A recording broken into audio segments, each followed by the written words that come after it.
وما هم بخارجين من النار।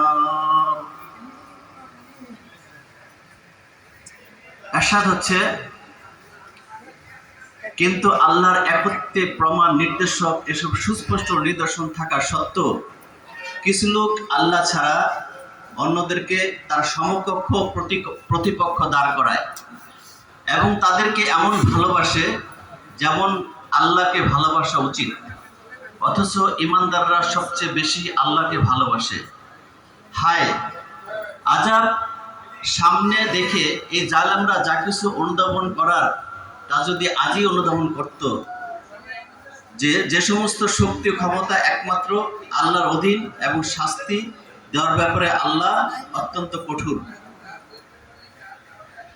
যখন তিনি শাস্তি দিবেন তখন এই সমস্ত নেতা ও প্রধান ব্যক্তিরা দুনিয়া যাদের অনুসরণ করা হতো তাদের অনুগামীদের সাথে সম্পর্ক, আমরা সেই মানে সবার কি বলে যে পরামর্শ আমরা আমাদের এই কমিটি গ্রহণ করবে।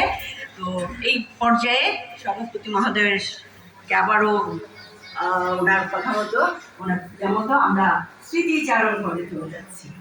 তো এই স্মৃতিচারণ আমরা করবো সবাই, কিন্তু শুরুতেই আমরা একজনকে ডেকে নিচ্ছি যিনি শুরুতেই বলার কথা না, কিন্তু তার আরও প্রোগ্রাম আছে, সে কারণে যাকে ডাকছি উনি ওনার নিজের নামে ডাক্তার খালিদা হানু। প্লিজ।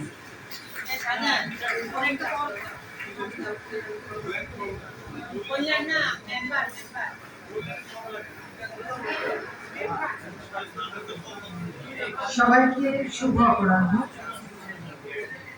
আমার আজকে এখানে এসে আমার জীবনের প্রথম চাকরির কথা মনে পড়লো। কেন প্রথম চাকরি, আমি ঢাকা মেডিকেল কলেজ থেকে 68-এ বের হয়ে গাইনিং ট্রেনিং নিলাম।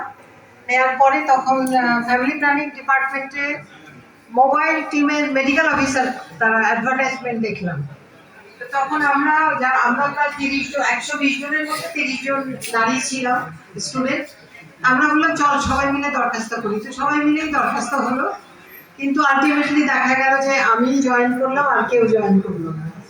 তা আমি ওই মোবাইল টিমের মেডিকেল অফিসার হিসাবে 25 গ্রিন রোডে জয়েন করলাম।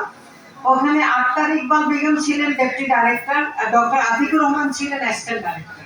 আর অ্যাসিস্ট্যান্ট ডাইরেক্টর হিসাবে উনি আমার সরাসরি। আল্লাহ হাফেজ। আমাদের ভিডিওগুলি দেখার জন্য এবং আমাদের নতুন নতুন ভিডিও দৈনিক পাওয়ার জন্য আমাদের চ্যানেলকে সাবস্ক্রাইব করবেন, লাইক করবেন এবং আমাদের ভিডিওগুলিকে শেয়ার করবেন। আসসালামু আলাইকুম।